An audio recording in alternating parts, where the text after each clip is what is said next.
Hi and welcome. My name's Michael, and in this lesson we're going to be looking at networking basics. Carl Sagan, a world-renowned astrophysicist, once said, "If you wish to make an apple pie, you must first invent the universe." So too it is with subnetting. To understand subnetting at a fundamental level, we have to have some depth of understanding of networking in general. And since this is a fundamentals course, the premise is that you may or may not have any IT background or experience, and that's okay. But since you're using a computer and watching this lesson on the internet, I'll make a few basic assumptions. So to understand why we need subnets, which is short for a subnetwork, let's start right at the beginning and start with some basics. Let's begin by looking at a couple of simple examples. So I'm in the interactive diagram and I'm on the first page right up here, networking basics. And here we have a couple of simple examples. And each of these examples has four basic components. In both examples, we have the computer that's going to initiate the communication over whatever network medium is connected. This is the physical interface, the user interface, or user device that the individual is using to perform communications. Next, we have some manner of a network interface. And in the top example, this is a cell phone. So the computer is tethered to a cell phone. It could be through Bluetooth or it could just be a USB connection.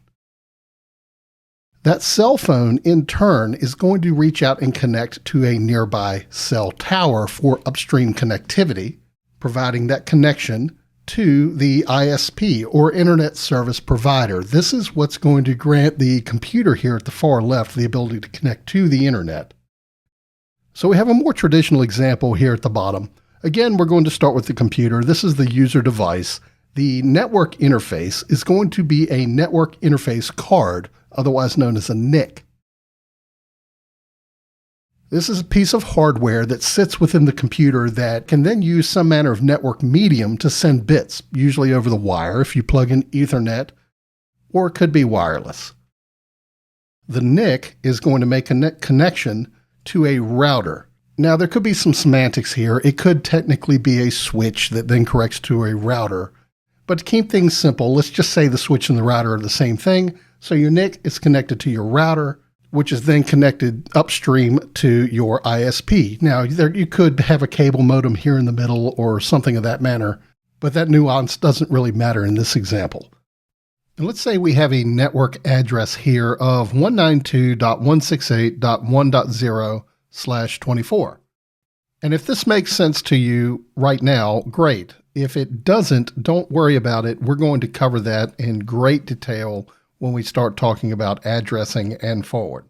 So what we have here are all the components of perhaps this is a small office network. And we have 5 client devices here, so 5 desktop computers. And these are going to be connected via their NICs to a local Ethernet switch. And so here we have this switch. And this is an example 6-port switch. And the thing to keep in mind with the switch is that it is going to facilitate the local traffic here. So if this computer wants to talk to this computer, that traffic traverses the switch. And since this is a small office, maybe we have a server over here also with a local NIC connected to the Ethernet switch up here.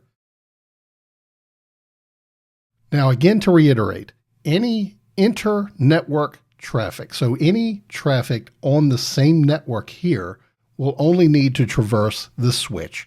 So if any one of these clients needs to talk to the server, that traffic traverses the switch. This is what we would refer to as the local area network, or LAN. So one last time to reiterate, the purpose of a switch is to facilitate LAN traffic. It does this by forwarding local packets within the local network. Now at the edge of the LAN, we have the router. The router exists to forward packets between networks.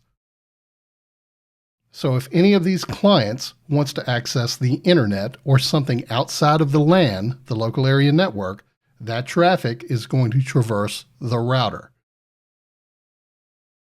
The router is then connected to the ISP. The ISP is its own network. It could be dozens, thousands of networks even. And as such, the router will forward the packets between these two networks. And to do so, it has to be a member of both networks. So it is a member of the LAN.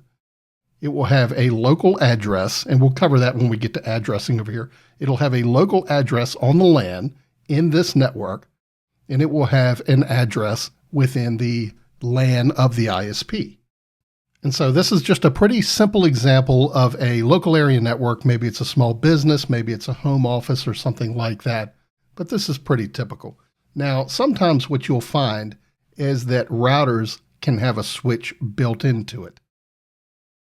Especially something as small as this, where it's only really 6 or 7 ports in use.